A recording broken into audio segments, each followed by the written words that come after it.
Hello, Umut here. Welcome to another video. Today I was actually going to practice with my Gelli plate, which I haven't used a lot. And then I thought, why myself? Let's do it together on camera. So I'm going to play with it and create 10 easy backgrounds using Dylusions paints and my Gelli plate. I prepared some 6x6 cards here using a thick cardstock. That's all I did. I just cut it because my Gelli plate is in 6x6 format. So I thought it would make things much easier to have a small format. A while ago I created a similar video using Dylusions and a lot of stencils, creating a lot of backgrounds. So I will put the card on the right up corner of the screen and also the link to the video down below for you to see it as well. It's a lot of fun. It is a silicone block that you can create amazing backgrounds in very short times. So I'll just start with one of them and let's go from easy to a little bit more complex. I'm going to use my beautiful Dylusions. They dry in time. That's my only complaint about them. I love them, but they dry easily. To prevent it, I'm spraying 2-3 sprays of water each time I use them, as recommended by Diane herself. So I apply a little bit paint to my Gelli plate and I just spread it with brayer. I think things are much easier when you have a brayer, and I wish I had a mini brayer as well, but I don't, so we'll deal with it. So I just simply spread one color and then I spread a little bit purple here and there with my roller, and I created a background already. So I'm going to create the second one. This time I'm going with some yellows and oranges. So I'm going to start with the yellow and then mix it with some oranges at the same time. So I spread the yellow with my brayer and I'm cleaning my brayer on the side on a piece of empty cardstock, by the way. I'm not making any other effort. I'm going to the dark colors as well, just to have some variety at the same time. This will create a beautiful background with 3 colors. I lost the yellow a little bit, so I'm just going to have a little bit more yellow, and I'm going to put my paper on the Gelli plate. By the way, you can do vice versa. You can put your Gelli plate on a paper if your paper is bigger. And there are various sizes of Gelli plates, by the way. I'm going to have a little bit darker orange as well. And I have a beautiful background, but let's see if we can give a border that will be striking. So I'm going to use black and spread it only on the edges. You can do this easier. I went for the highway here. Probably you can do it with the palette knife, or you can take the paint on your brayer from the side and just roll it on the Gelli plate. But I wasn't thinking clearly, so I did it a little bit difficultly. But it's not important. This is just an experiment. So I'm going to put my paper over this Gelli plate, and you will see that we have a nice border that looks very organic. You can do this, I don't know, blues with gold frame, any colors. You can do some contrast. Possibilities are endless. So I really like it with the contrast that I had with black and the oranges. And of course we can further play with it or strengthen it with other steps. Now let's have some blues. This is the London blue, which I love, and I'm going to spread it. Simply this time I'm going to splash some water on the Gelli plate and see which texture we get. So I'm just throwing a lot of water just to see. and then I will put my paper. You can use your brayer on your paper just to have a better impression on your paper, and clean your brayer at the same time. And here it is. It's very nice, very organic, nice splashes. I love it. This time I'm going to use chopped pesto, which is like olive green. And this time I'm going to use this silicone pen to do some shapes, just random. You can use the back of your brush, you don't have to have this. And voila, it's another nice organic background with a texture already. And let's continue with some turquoise. Sorry for the change of light, but the day went on, now it's night, so I'm going through the day doing these backgrounds. I'm going to cover my jelly plate with this. By the way, I'm cleaning my jelly plate with baby wipe only. If you put paper as well, it will clean like this. As you see, I'm putting another cardstock and it takes the color, which makes things much easier. And with a little bit water and baby wipe, it's clean. So it's not a messy tool to use.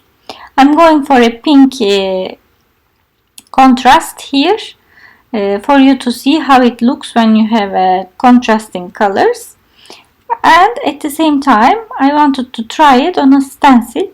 I'm using a paper stencil from Faber-Castell. It doesn't matter, use what you have. And I'll just go over it with baby wipe. And here we have a very subtle and nice background created with the stencil. To spice things up, I'm just going to add some border around with the same color, which makes things more cohesive and a nice background. Here it is. We have a vibrant background with texture and a border. I use the same fuchsia color as a background now, and I'm going to just apply my card and go over with my brayer as usual. It's already nice. I love these backgrounds. And then I'm going to add again another contrasting color, yellow, barely, so that it's not covering all my background over this pink, but creating a nice contrast and vibrancy all throughout. It was not enough. I want to add a little bit more, so I'm using cherry pie, and I will use my palette knife to create different texture this time, a little bit linear. And let's see how it will look like. I'm just playing with it, so go crazy, do your own things.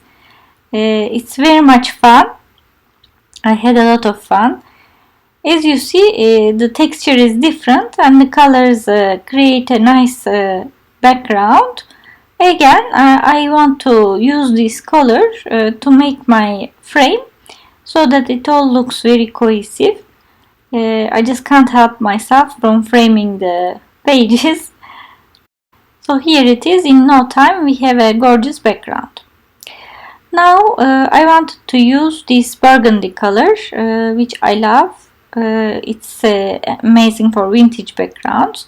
As you see, I sprayed some water just inside after I used it, so that next time hopefully it won't be dried out, because I saw it was more dry than the others.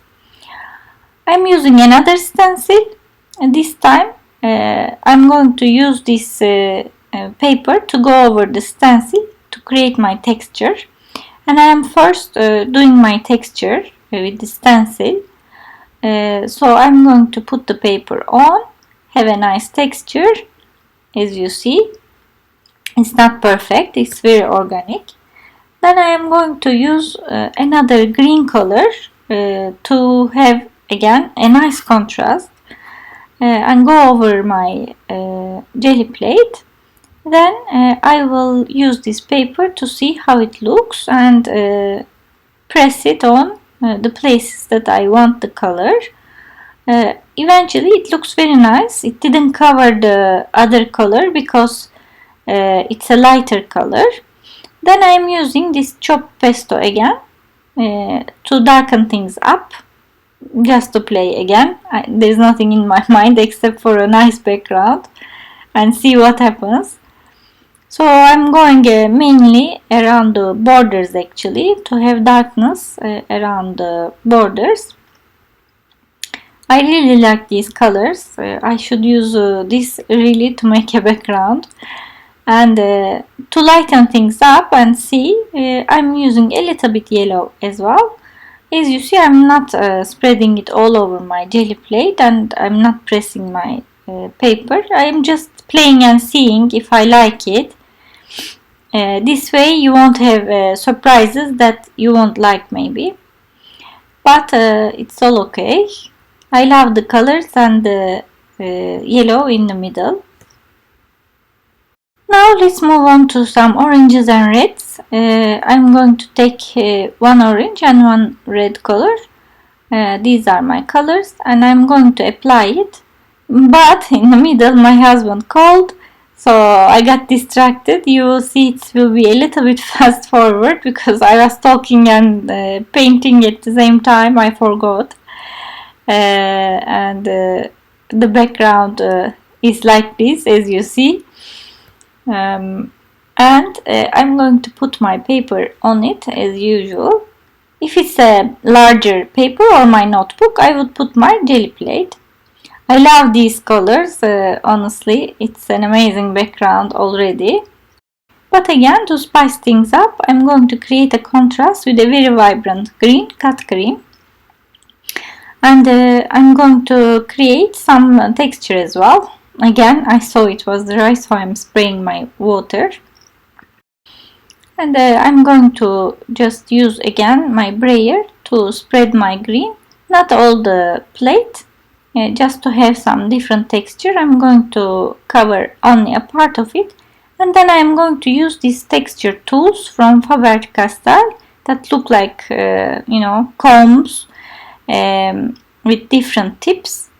Just go over it. You can use forks, your combs, whatever you find in the house really. And I'm going to press my paper maybe a little bit on the side and on the other side, and I have a super nice contrasting background with very vibrant colors, which I loved. And I will continue with this cut grass color. This time I'm going to use the colors in the same part of the color wheel that goes with each other, nicely blends, and blend them all together. Let's go for layering, lots of layering this time with the colors that match each other, that don't create mud, let's say. So let's start with these, a little bit blue and green together. I like this type of backgrounds as well, that looks a little bit with a lot of texture and doesn't look perfect at all. Now I took some jaded green, I think, and again applied to my plate. I'll just stick it here and there to add different colors with different tones, but they are in the same family, so they look very much in harmony. I darkened it up quite a lot, so I'm going to add some yellow to lighten it up and just to play basically. I'm just here showing you can add as many colors as you want unless it creates a mud, but if you stay on the same side of the wheel it won't. So I'm just adding some nice yellows here, and then I won't be satisfied and I'll keep adding. After this I will go for some blue again, and I added some London blue again. My brayer and my jelly plate is a little bit dirty from the others. I didn't clean it very well, but okay, again it's the same color family, so it won't make it dirty. This also added a nice tone, and it is not enough. I will continue with some turquoise as well. So I am again going through my jelly plate, again adding here and there. I think I saturated it enough because I have all similar colors. I just pressed it all. One last thing I will do is I will just use some yellow again to brighten it up because it's very dark. And I will press all my paper, and here I have very nice background with yellows, turquoise, all blues.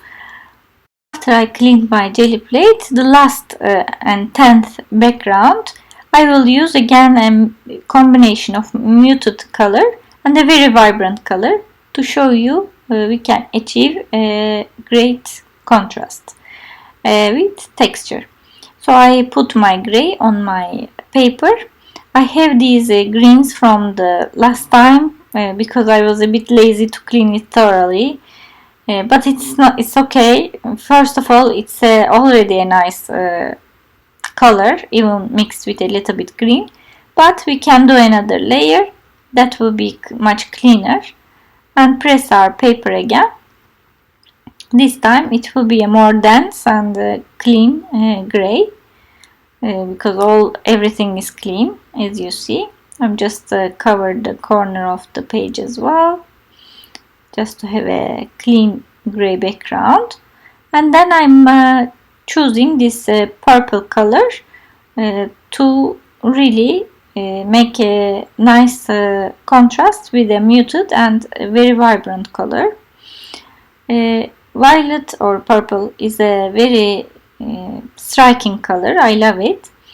And I'm going to use this tool. You can use your credit cards, any cards with an edge, to create some texture myself.